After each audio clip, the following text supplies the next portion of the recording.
Hello and welcome to another episode of Wedflics. I'm Julia Braime, I'm your host and the editor and founder of Brides Up North, the top UK wedding blog for northern couples, and the editor of Unveiled magazine, your go-to coffee table bridal glossy. Today on the show I'm joined by Unveiled Network member Aaron of Beyond the Frame Photography. Aaron loves his couples to feel relaxed on their day.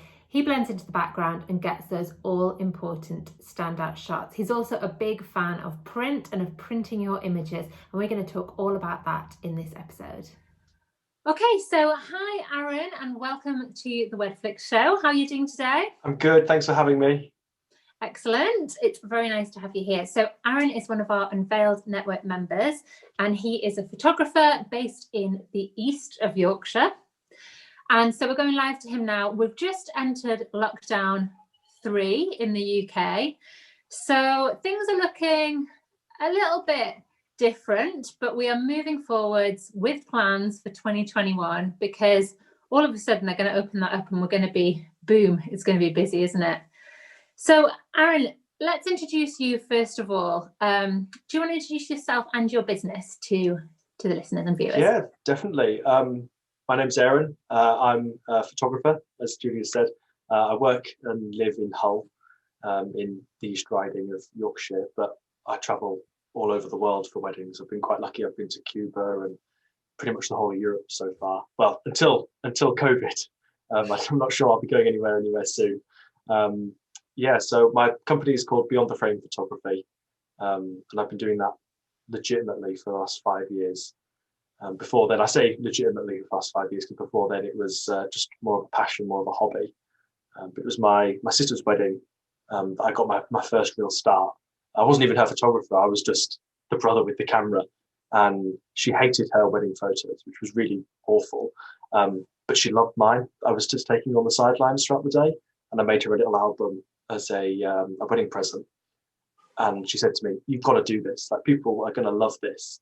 So that's how my style developed, of just being a guest at a wedding and blending in and just being like a family member to the couple, instead of being the designated photographer on the sidelines with the big camera, skulking about in the corner all the time.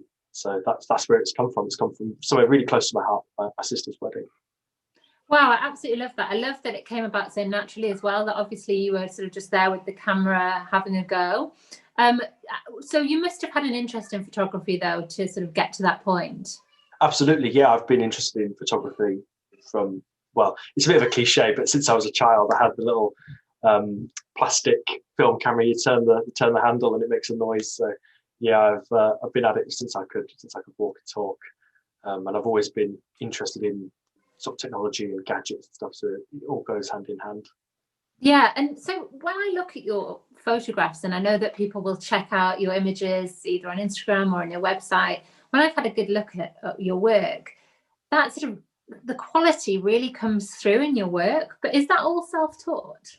It is, yeah, absolutely. I'm a trained lawyer by trade. I went to night school when I was younger. I worked for the police, and real law and order, absolutely nothing to do with photography.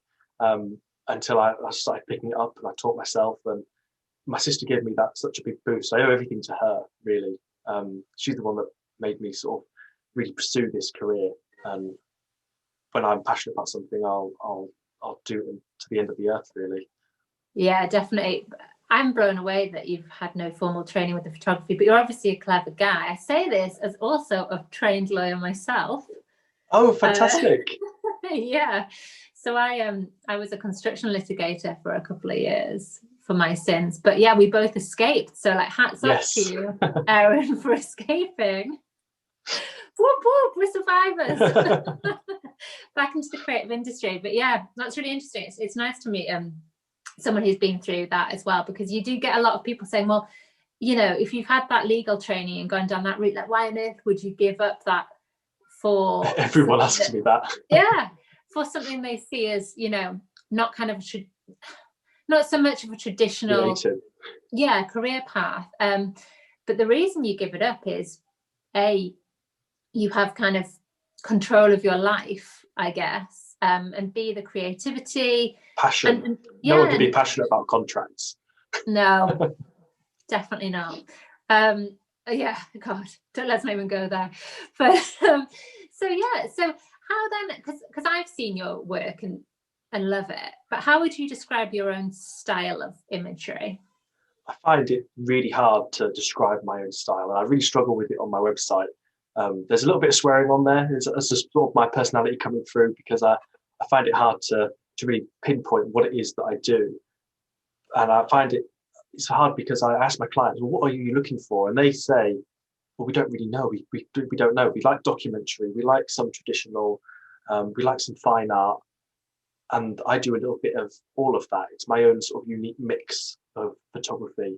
I'm not truly documentary because I do the group photos. I do some semi-posed photography, and it's in a sort of fine art style, some of it.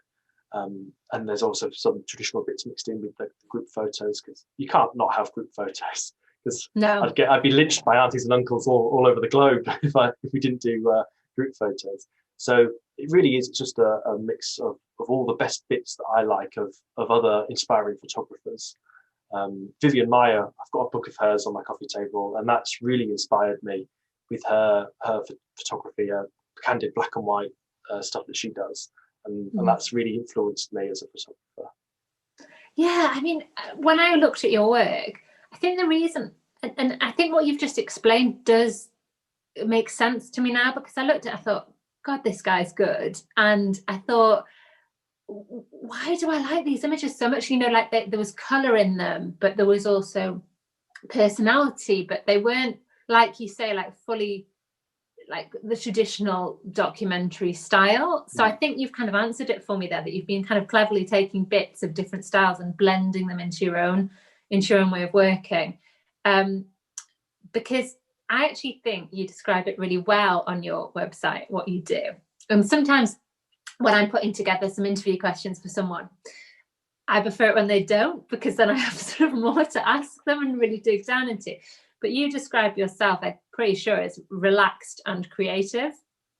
And I think it must be the lawyer in you that's kind of got used to being succinct about what you say and delivering it, and so that people can understand it, because that's a big part of legal training, isn't it? Like getting the legalese out of the way and delivering it so people understand it. But yeah, I mean, your approach definitely is relaxed, and it's definitely, but it's not, yeah, like I say, not completely documentary. Is definitely a creative element in there that then makes the images more special. I think a big part of the way I try, and I don't like to use the term sell myself. I like to talk to my potential brides and grooms and get the point across that I'm with them on the wedding day. It's the experience that they're buying into, rather than just, oh, we get some photos at the end of it. Or you get a disc with, you get 500 photos from your wedding. That's not really what I do. It's the experience of, you've got a friend on the day and on the run up who will offer you advice and help you out with things. I mean, some weddings I've been making pancakes in the morning with the bride and bridesmaids, and it's things like that. It's the experience of the whole thing that's memorable, and it doesn't feel like you've got this intruder intruding on your wedding day. It's that familiar, friendly face. And then at the end of it, you get these awesome creative memories. Yeah, that you were there to share in, I guess, as well. Definitely. If you're sharing the memories rather than just recording them, then there's a lot more kind of understanding of the emotion in the situation that then you can almost feed into your work, I guess. Absolutely, yeah. It's not just kind of reporting on it, it's actually being in it. I love that. How do you then build up that rapport with your clients? How do you develop that relationship? It all starts from the moment I meet them. A lot of my inquiries come through via email, and immediately I'll be at them. Can we meet up? Let's Zoom. Everything's a Zoom these days. We can't. I don't remember the last time I actually saw someone face to face. We Zoom, spend a little bit of time getting to know each other, very light-hearted, and then on the run up to the wedding day, we might do like an engagement session. I don't really like calling it that, because it's really just a walk in the countryside, getting to know each other and taking a few cool pictures along the way. It's the whole process is really just getting to know each other. And I only work with people who I like. I'm very selective of who I work with, and I think that my clients are very selective as well. And the advice I give to everyone when I meet them is, only hire someone who you could see yourself at the pub with, having a drink with. If you could spend time with that person socially, then that's the person for you. Yeah, I love that approach. That's actually one of my New Year's resolutions with our magazine.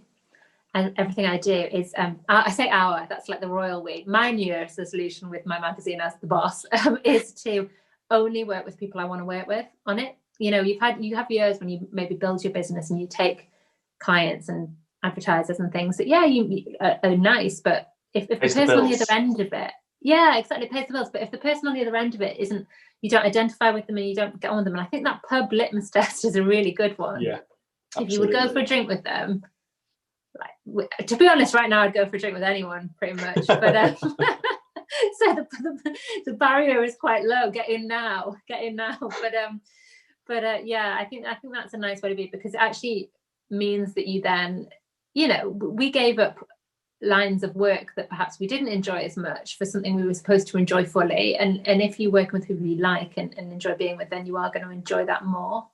And because we don't have sort of traditional colleagues in the sense that we used to, absolutely, it's all kind of a new way of approaching it, for sure. So do you always do the engagement shoot if you can?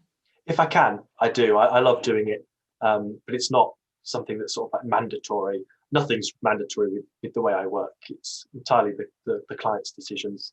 It's their special day, and they're there. And it's not just the one day; it's the whole lead up. It could be 2 years, it could be longer. It's that whole lead up and experience that I want them to have the best time.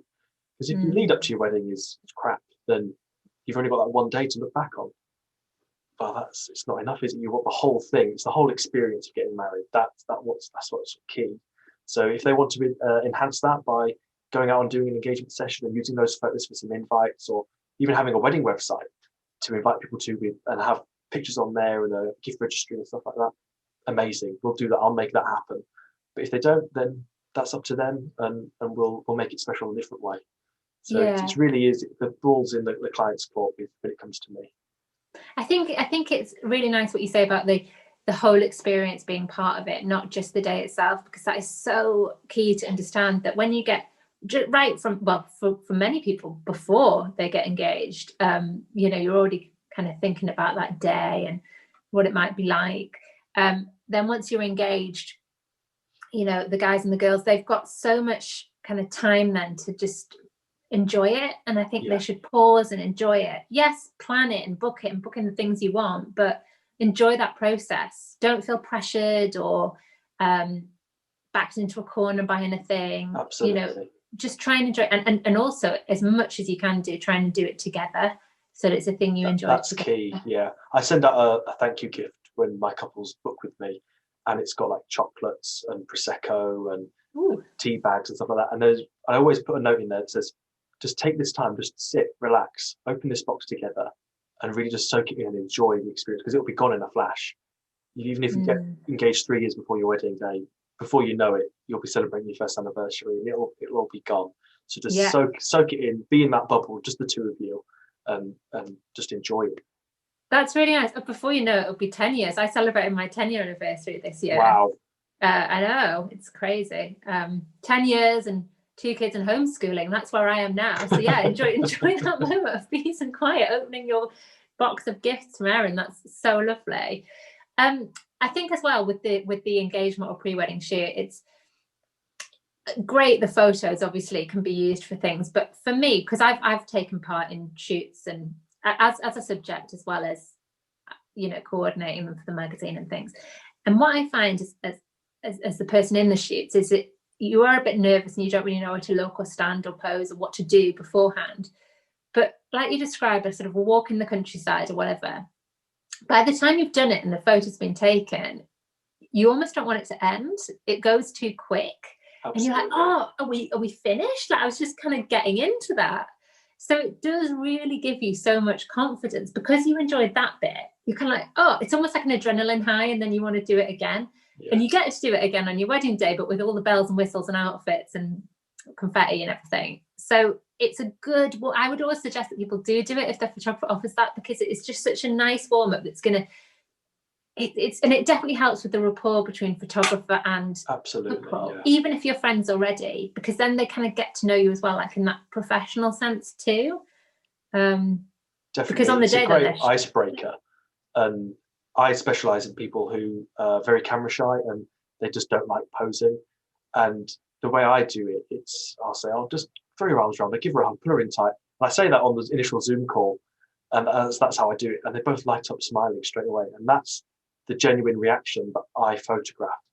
Because if you're posing someone and they don't feel natural, then they won't look natural.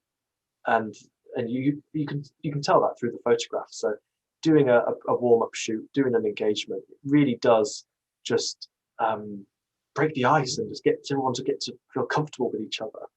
Because some people, that might be the first time they've ever had a professional photo being taken. For the majority of people, it is. So that it really just warms them up to the idea. I think it's a great experience. I've never had an engagement session where I'm kind of like thinking, oh, I don't want to do their wedding. It's always been amazing. So yeah, it's something I definitely recommend. That's the thing as well. And though you've already got that kind of chat going on with them, when you meet someone in person, even if you have to distance at the moment, it becomes, I mean, not right now during lockdown, but when you can again, it becomes, I always think this is why I enjoy these chats that I have with the Unveiled Network for the Wedflics channel, because when you get to like know someone and chat to them one-on-one or be with them for an hour or whatever, you do get to know them so much better, and you get to see the personality and the humanity behind people, and you can't ever not really click in that sort of scenario. It's you're both kind of coming to the table in a great way, and that's the same, I guess, for your wedding couples. Oh yeah, definitely, absolutely, yeah. Yeah, what a privilege. Definitely. I'm a bit jealous, actually. So on the day then, you are obviously kind of secretly posing your couples. Yeah, absolutely. I am, yeah. I just don't let them know that it's happening. But the way I feel like my skill is that I know where to be at the right time, so I don't have to tell them what to do. So instead of me saying, oh, can you just move over here, or should we go do this over there? Well, I'll be where I need to be so that I can take the picture without having to interrupt what they're doing. There's very few interruptions on the day for me, sort of group photos, and then anything special they've got planned, like confetti or fireworks or sparklers, that sort of stuff. And then some portraits in the evening at sunset. The rest of the time, it's me knowing where to be, and other people saying, oh, will you come and take a picture of me and so, stuff like that. I really do encourage that. I say to all the guests, if you want a picture with anyone, just come and let me know. Yeah. And it makes me feel more part of the day, and when I sit and I eat with the guests, it sort of breaks down that barrier, and people forget that I'm even there. They see me with the camera, and they don't look away or turn away or anything like that. They just know that I'm there taking pictures. It really does make the day go really, really smoothly just by being that guest type person there. I think as well, if the guests have, obviously as a couple, you want your guests to want to look at the pictures, want to engage with them after the wedding, be interested. And it's sad to say, but they are going to be much more interested if they know there's been a photograph with them in it. Absolutely, it's just yes. Human nature. Yeah. So if you have, as a photographer, been integrated in the guests and chatted to them and encouraged them almost to do requests in a funny sort of way, they're going to kind of think, oh, okay. I really want to see that picture of me with Aunt Mary or Uncle Bob or whatever. So that you say, they will just be definitely more interested. Yeah, I absolutely do that as well. Like in my friends' photographs, I do go, oh, where am I? Oh, there I am. And then I kind of look from the start again and sort of taking the day. I think we're all guilty of that. Okay, good. That's a good thing. Otherwise, I've got a strange personality type. So I know that you, speaking of delivering the photographs after the day, I know that you are a big fan of printing photographs, and you do print them for your couples. So tell us a bit about that. I'm super old school when it comes to photographs. I was brought up with shoe boxes and old lunch boxes full of photographs. And I think that a lot of people were, and that for me, I think it's dying out. People aren't printing photographs. You'll see photographers give a CD or memory stick with the 500 photographs on it, and what do we do with those? Do we put them in a drawer? If they're on your iPhone, you've got to scroll past pictures of your breakfast and meals out to get to your wedding photos. I think that's a tragedy. It really is. So I print all my clients' photographs. I print them all. I put them in a lovely leather-bound box, and that's what they see for the first time. There's no online gallery until they've had that from me. Usually I'll hand deliver it if they're sort of local with a nice little bottle of something so they can crack that open, sit down, share the photographs with whoever, well, in lockdown with no one, but after lockdown, it'll be they can share the photographs with their friends and family. And then a few weeks later, I'll get an online gallery to share online. But for me, printed photographs, like what me and my nan used to look at on the sofa, that is really a passion of mine. And I just think it's not a photograph unless it's printed. A photograph is printed. It's something you can hold and give to someone with love. That's a photograph. So that's what I do for my clients. So how many images are you printing for them and delivering in that lovely box then? Hundreds. Yeah. Wow. Hundreds. Yeah. I get a few hundred pictures printed. Depending on the size of the wedding. I never say, oh, you'll get 200 photographs from this wedding, or you'll get 1,000. It's all depends on the day and what's going on during the wedding. And I don't like that thing of, oh, you'll get 500 photographs, because what if you've only taken 300? Are you going to give them 200 crap ones just to bulk it up? So you get what you get.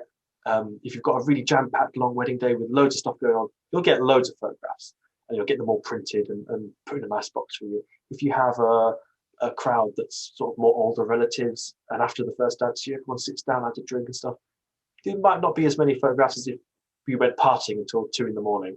It's that sort of thing. So I don't really stipulate how many you get, but you get a good selection in your box, and then you get the rest in your online gallery. Yeah, I love the sound of. I just think that's so nice, and it is quite old school, kind of, because it's also kind of modern. It's a new approach. Yeah, it's a new approach. Yeah. I also have. Well, I'm stressing out now actually during this chat because I don't know where my shoe boxes are. Like all the old shoe boxes. Yeah. I'm like thinking, oh my God, where are my shoe boxes? And that has been on my mind whilst we've been talking about your lovely way of printing the pictures. So yeah, I used, as a teenager, I was a real printer of photographs. I used to have the disposable cameras on every holiday. Oh, brilliant. And I do print pictures because I work with lots of photographers, and I get nice shoots of my children and family shoots and things like that. And I also print a magazine. So I do know the importance of print. But you don't print as many, and I don't think I would print if it wasn't for what I do. So I can see that there'll be loads of memory sticks hanging about in people's houses, and getting lost, to be honest. So yeah. What about albums then? Would you encourage albums? Absolutely I do. Yeah, the albums I think they're even more important than printed photographs, because it's that one tangible book you can pass around and everything's in it, and it's like an heirloom. It's the thing that you're going to pass along. I mean, we've got wedding albums through my family from everyone's weddings, and when they get passed along, it's something that you keep and you like to look back on and like, oh, that was great Nan, and this was so and so. It's a record. It's a piece of history, and I think that it's the only thing after a wedding that gets more valuable. If you think you're right. Initial investment in a wedding album can be from a couple of £100 to a couple of £1,000. In 25 years' time, how valuable is it? It's going to be worth a lot more than a couple of £100. So that's the important thing, I think. You're so right. We've got a massive wedding album actually, and it's like a big heavy one, and it's on our coffee table, just in our kitchen. And my children are 4 and 7. Just checking that, 4 and 7, two girls, and they've now become interested in the album. So I'm always having to say like, oh, careful with fingers. Yes. But they are. It's beautiful that they love it. Yeah. Yeah, and they're saying like, oh, look at Grampy there. Why has he got his dressing gown on, and you lot have got your dresses on, and this sort of thing. And they're kind of having a bit of a chat about it, and they recognise different people in the images, and and why does Auntie Jane have her hair like that, and all this sort of stuff. And it's really nice to see that they're now engaging with those memories that aren't their own. Yeah, that's just summarised the whole reason why I do everything that I do. That is my career in a nutshell, really. And you know what, as well, our images are really lovely, but they are looking a bit dated. They are of a time and a certain way of shooting. But I actually really like that, because I feel like it tells the story too. Like, wouldn't it be weird if you got out like your grandma's wedding album, if they had one? Sometimes back in the day they were only small, weren't they? But wouldn't it be weird if you got out that wedding album, it looked completely contemporary? Yeah, I just with some cringe. aerial shots from a drone, things like that. Yeah, I find like the whole concept that things have to always be timeless a bit wrong, and I think it is a sales pitch. And I think actually, if you can shoot in the now, like you're doing, that's better because you're capturing the moment as it is. Yes, in a creative way, and yes, you're not adding like filters and stuff that make it trendy. But so there is an element of longevity, but but in 30 years' time, those images will be sort of authentically dated. Yeah, it'll be of the period. Yeah. And I've actually thought about that long and hard, and I draw upon, like I've mentioned Vivian Maier, the older film process, um, and I bring that into my photography. So there is an air of film grain and noise to the images that makes them feel more tangible. Like a picture on a computer screen, you could zoom in 100 times and see the freckles on people's faces. That's amazing. But who's going to do that? A printed photograph that's a little bit film grainy and is in black and white, but it brings back the Yes. emotion of the moment. That is what I aim for. Isn't it funny that something that should be of a lower quality with grain looks higher quality because of that thing? Isn't that strange that it gives it that depth and like heritage to it? You gave me a problem actually, because I'm laughing to myself here, because so I have a girl who helps me with our socials, and I've said to her, make sure that the images are clear. When you upload them to Instagram, thank you to Rachel Atley who helps me out. Make sure the images are clear because we want to present the best possible front for our suppliers and make sure that everything's perfect for them. So I really go on at her about making sure the images are clear. And then the other day she's like, I just these photographs, I just can't get them clear. I looked at it, was your work, and it just had that element of grain to it. I said, oh no, that's how it's supposed to be. It's Technical perfect perfection like that. is not my area. Yeah, it was your image. Is what we're aiming for. Yeah, I absolutely love that. So, okay, so can you help the couple with their album then? Is that something you offer, or can you point them in the right direction? Or no, I take care of it for them. So when they get their online gallery, I'll have designed an album for them, and then if they just to give them a sort of an idea of what their album could look like, and then they can pick their pictures that they want in their album, or they can go with my design. So it's entirely up to them. They could tweak the design I've made for them, or they can pick their favorite pictures and we can design one based on that. But I know it's hard to design an album, so I'd never want my clients just to say, right, you guys do it. They'd be daunted, I think, by that task. So I always make sure I have a mock-up ready, just so they can see this is the sort of thing that I can provide for them.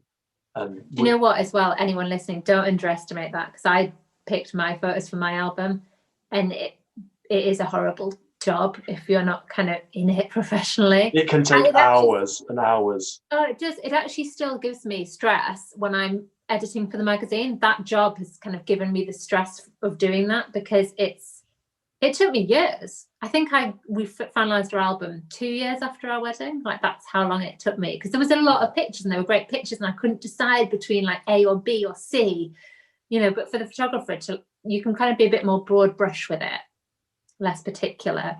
So I think it's really nice that you do that service for them. I think, do people generally just go with what you've chosen, or do they kind of tweak it a bit? I get a few tweaks every now and again. Every couple of albums that I do, there'll be someone who wants to, let's just swap this one with this one instead. But it's never a lot. I usually do a chronological order of the day, and then I do that as my baseline, and then I add in anything that's like, wow, anything stand out. Like there's a picture that I took recently in Harrogate, and it was a big grand staircase, and everyone chucked confetti over the balcony. Oh, yeah. And that was like, wow. So that's a double page spread, big picture, that one. That's not going to be like a postage size picture in the back of the book.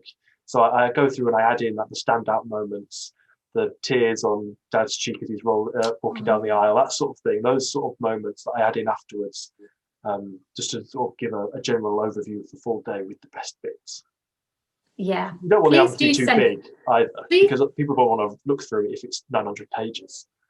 Well, exactly. I know. You need to keep it like an edit, really. Yeah, absolutely.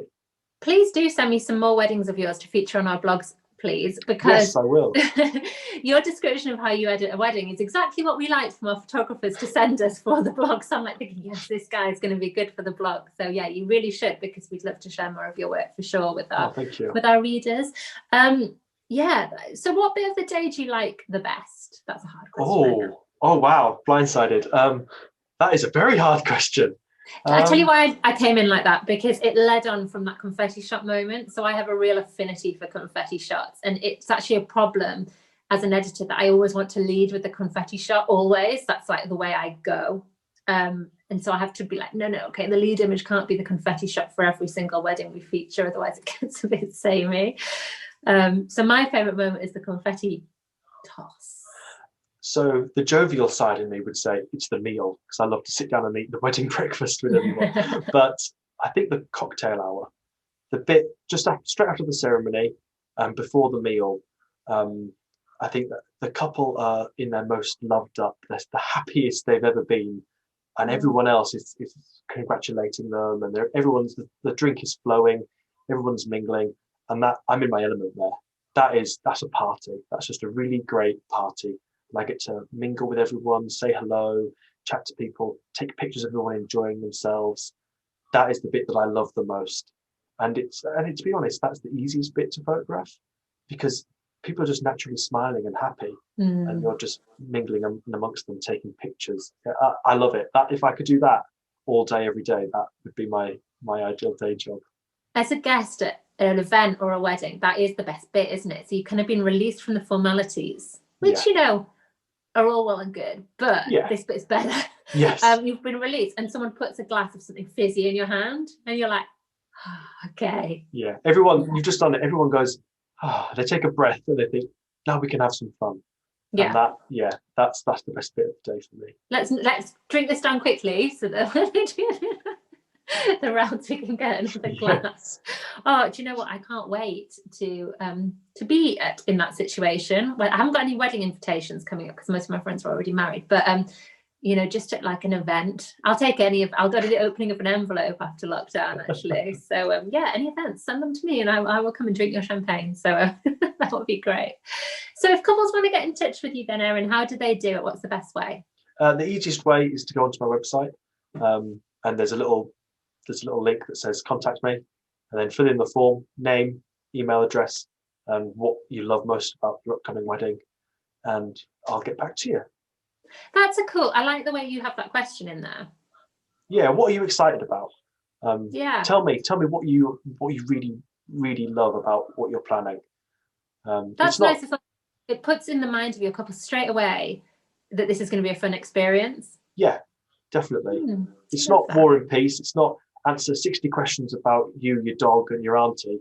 It's just a short and sweet. Tell me who you are. Tell me why your wedding is going to be amazing. Yeah, I love that. So what's your web address, and we'll drop it? It is www.btfp.co.uk. It stands for Beyond the Frame Photography. It's a bit of a mouthful sometimes when you're trying to spell it out over the phone, but we'll get there. BTFP. And BTFP. And what about your Instagram? That you've I'm pretty sure it's at Beyond the Frame Photos or Beyond the Frame. There's another one. There's a Beyond the Frame in America. Don't follow that one. Do you know what? I'll find the right one and insert here for you. I'll do that, admin. Thank you. I love that you don't know that. That's really cool. That makes me want to book you more, actually. You don't know your address. I think that's everything we need to know. Awesome. Oh, apart from, why did you call your company Beyond the Frame? This is a sort of a stroke of inspiration I had when I was talking to my sister about the photo, and she said, because it's not just a photo, it's the memory and the experience of having it. So it's like sort of beyond the picture frame, sort of, so to speak. So I just thought, that's fitting with what I like to provide. It's not just a couple of pictures; it's the association with those pictures. But what do you feel when you look at it? And that's what I'm giving my clients. That's super nice. And also, I wondered as well, it kind of fits with your whole printing out thing, that you're not just kind of keeping it within the frame. Yeah. If it's like, as in the camera frame, Yeah. you know, when you're looking through your viewfinder, you actually print it and store it in a different way. I thought that kind of fitted as well. I really like the name, so yeah. Oh, thank you. But you know, hopefully we'll find the right Instagram and share the right one. There's going to be some photographer in America who's thinking, wow, I've got a lot of followers now. Yeah. Yeah, and who are these guys? Yeah, they're all British. Yeah. So, Erin, thank you so much for being my guest today. It's been such a pleasure chatting to you. Yes, it has. Thank you for having me.